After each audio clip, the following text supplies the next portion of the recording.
پاکستان کیا، افغانستان کیا، عراق کیا، فلسطین کیا، شام کیا، افریقہ کے ممالک کیا، یورپ امریکہ کا خطہ کیا، ہر جگہ سبز پرچم لہرانا شروع ہو جاتے ہیں، یا رسول اللہ کی سرائن بنانا شروع ہو جاتی ہیں، جو اس بات کا بین ثبوت ہے کہ مشرق و مغرب میں سنی آباد ہیں، شرق و غرب میں سنی آباد ہیں، عرب و عجم میں سنی آباد ہیں۔ بس یہ سنی منتشر ہیں، جس دن یہ متحد ہو گئے، جس دن یہ یکجان ہو گئے، انشاءاللہ امریکہ کو بھی گھٹنوں میں لے آئیں گے، بھارت کو بھی گھٹنوں میں لے آئیں گے، اور اسرائیل کو تو چھوڑیں گے ہی نہیں انشاءاللہ۔ یا رسول اللہ لبیک لبیک لبیک، یا رسول اللہ لبیک لبیک لبیک، یا رسول اللہ لبیک لبیک لبیک، یا رسول اللہ لبیک لبیک لبیک، یا آپ جب بیعت ہونے گئے نا، تقریباً 19-20 سال آپ کی عمر مبارک تھی، بیعت ہونے گئے سادات کی بہت بڑے آستانے پر مارا مقدس ہندوستان میں سیدنا شاہ آل رسول مارا کرو، سیدنا شاہ آل رسول صدیوں سے یہ خاندان پر لیے گئے دین میں مسلم، ہزاروں ہزار ہندو اس خاندان کے مشائخ نے مسلمان کیے، اور ہندو اکثریتی علاقے میں شمع توحید کو فروزاں کی، اور آج تک شان و شوکت سے وہاں پر دین اسلام لے رہا۔ اعلیٰ حضرت وہاں بیعت ہونے گئے، سیدنا شاہ رسول مہدوی پہلا کوئی تعارف نہیں، پہلے سے کوئی جان پہچان، لیکن ولیرہ ولی کی شناست یہ تو بات ہے۔ اعلیٰ حضرت جب خانقاہ مقدسہ کے صحن میں پہنچے، قدم شریف رکھا، مسند اقدس پہ شیخ نے بیٹھے بیٹھے دیکھا، اٹھ کر کھڑے ہو گئے، سبحان اللہ، آگے بڑھے، سینے سے لگایا، فرمایا ہم تو بڑے دنوں سے تیرا انتظار کر رہے تھے۔ بیعت کیا، بیعت کرتے ہی تمام در سلاسل طریقت میں مجاز و مامون و مختار ان کے شہزادے سیدنا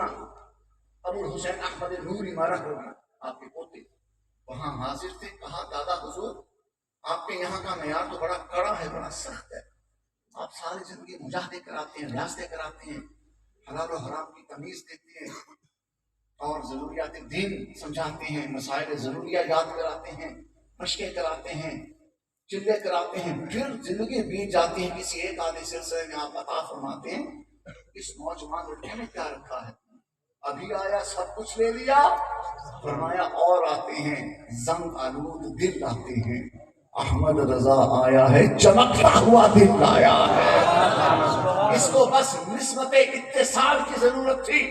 بس اس کو مرید کرنا تھا، باقی سب کچھ یہ گھر سے ہی لے کر آیا ہے۔ اور شاہ آل رسول مارہروی، قطب زمانہ شاہ آل رسول مارہروی، مجھے بتاؤ امام احمد رضا جہاں ہاتھ باندھ کے کھڑا ہوتا ہے وہ کتنا بڑا ولی ہوگا، وہ کتنی بڑی شان قطبیت کا حامل ہوگا، وہ فردیت میں کیا کمال رکھتا ہوگا۔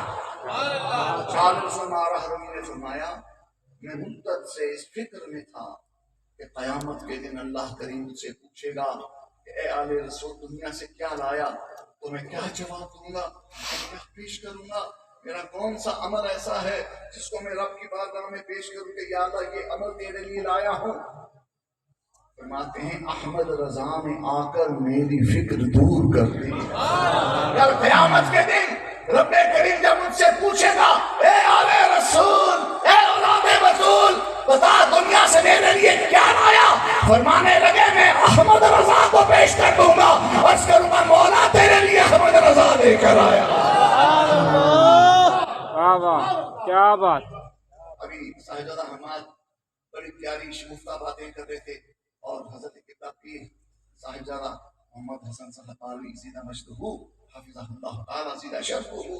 کے بارے میں بتا رہے تھے کہ جب بھی مسلک عقیدے کی دین کی بات ہوتی ہے تو ہماری پیر یہی کہتے ہیں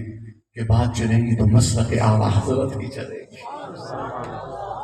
اعلیٰ حضرت کو نقشبندی بھی اپنے سر پہ کیوں بچھائیں، سہروردی بھی اپنے سر پہ کیوں بچھائیں، چشتی قادری سب ان کا احترام کیوں بڑھائیں؟ کیونکہ احمد رضا نے بابا نقش بندیت کا بھی پہرا دیا، بابا چشتیت کا بھی پہرا دیا، بابا سہروردیت کا بھی پہرا دیا، اور غوث پاک کے در کے بارے وہ تو یوں کہتے ہیں تجھ سے در، در سے صد، اور صد سے ہے مجھ کو نسبت، میری گردن میں بھی ہے دور کا ڈورا تھے۔ عشق محبت، عشق محبت۔ جب پہلا حج کرنے گے، بیعت ہونے کے 1-2 سال کے بعد حج کرنے کے بالکل ابتدائی عمر کی بات ہے، اوائل عمری کی بات ہے، نوجوانی کی، لڑکپن کی بات ہے۔ اب طواف کر کے فارغ ہوئے مقام ابراہیم پہ کھڑے ہیں کہ مکہ مکرمہ کے سب سے بڑے شیخ فقیہ مفتی جمال اللیل، فقہ شافعیہ کے اس وقت کے امام، اہل عرب ان پر ناز کرتے تھے۔ مکہ مکرمہ مدینہ منورہ کے اجلہ فقہا، محدثین اور مشائخ اور شیوخ ان کے دستے حق پرست پر بیعت اور مرید تھے۔ اتنے بڑے وہ شیخ اور ولی اور صوفی اور فقیہ تھے مفتی جمال اللیل، وہ بھی طواف کر رہے تھے۔ طواف کے دوران اعلیٰ حضرت کی نظر پڑی، وہ بابا جی سفید داڑھی کا نور چہرے پہ جگمگ جگمگ کر رہا ہے، آنکھوں سے علم فقاہت کی شعائیں نکل رہی ہیں، ماتھے سے عبادت و ریاضت کی چمک چھلک رہی ہے، چہرے پہ بزرگی کا نور ٹپک رہا ہے۔ اتنے بڑے وہ شیخ مفتی جمال اللیل، اعلیٰ حضرت کے چہرے پہ نگاہ پڑی، وہی بیٹھے تھے۔ قریب ہوئے، اعلیٰ حضرت کے ابا جان بھی پاس کھڑے تھے۔ کہا یہ آپ کا بیٹا ہے؟ میں ہاں۔ کہا ذرا گھر لے جاؤں؟ میں لے جائیے۔ گھر لے گئے، اپنے مدرسے میں جہاں آپ فتاوی لکھتے، جہاں رسول اللہ کی حدیث پاک کی تشریحات لکھتے، جہاں فقہی ابحاث طے کرتے، جہاں علوم دینیہ کے دریا بہاتے، جہاں دینی مہمات کو سر کرتے، اپنی مسجد پہ امام احمد رضا کو بچھایا، خود دستبستہ کھڑے ہو گئے۔ وہ 22-23 سال کا نوجوان اور یہ 70-80 سال کے بزرگ، اتنے بڑے فقیہ، وہ پٹھان اور یہ مکی، وہ ہندوستانی، یہ حجازی، ہر نسبت سے دیکھو تو ان کا پلڑا اونچا دکھائی دیتا ہے، لیکن یہ ہاتھ باندھ لیا امام احمد رضا کے آگے کھڑے ہیں۔ لوگوں کے دلوں میں تشویش پیدا ہوئی، فکر پیدا ہوئی کہ اس ہندوستانی پٹھان لڑکے میں کیا کمال ہے کہ عرب کا اتنا بڑا فقیہ، محدث، مدبر، ولی اس کے سامنے ہاتھ باندھ کے کھڑا ہے۔ آپ نے نگاہ فراست سے حاضرین مجلس کے دل پڑھ لیے کہ یہ مکے کے لوگ سوچ رہے ہیں میں مکے کے لوگوں کا شیخ، میں مدینے کے لوگوں کا شیخ، اور اس ہندوستانی پٹھان بچے کے آگے ہاتھ باندھ کے کیوں کھڑا ہوں؟ وہ جواب دینے لگے، انی اجدو نور اللہ من ھذا الجبین۔ کہا جو میں دیکھتا ہوں تم نہیں دیکھتے۔ کہا آپ کیا دیکھتے ہیں؟ کہا احمد رضا کے ماتھے میں رسول اللہ کے علم کے نور کے دریا میں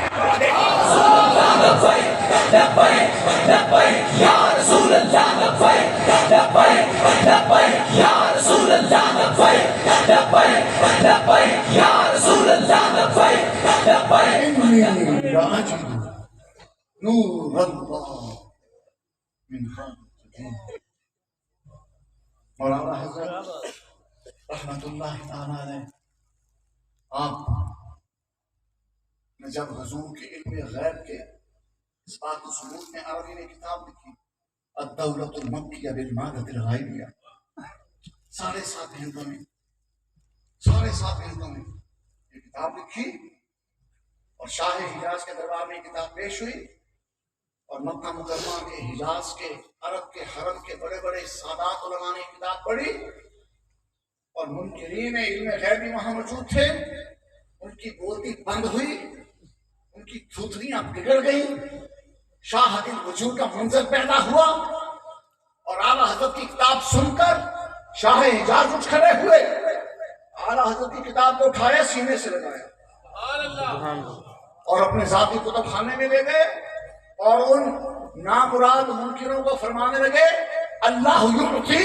وہؤلاء یمنعون، کہ اللہ تو اپنے محبوب کو علم غیب کے سمندر عطا فرما رہا ہے اور یہ نامراد انکار کر رہے ہیں۔ سبحان اللہ۔ بات سمجھ آئی؟ یہ 100 سال سے اوپر کا عرصہ ہو گیا، آج تک ان کے زخم منتمل نہیں ہوئے، ان کی چیخیں ماند نہیں پڑی، احمد رضا، احمد رضا، بریلی والا، کل تمہارا ابا یوں کہتا تھا، آج تم کہہ رہے ہو، کل تمہاری اولادیں بھی کہیں گی واہ واہ سٹ یہودی لائیے میرے احمد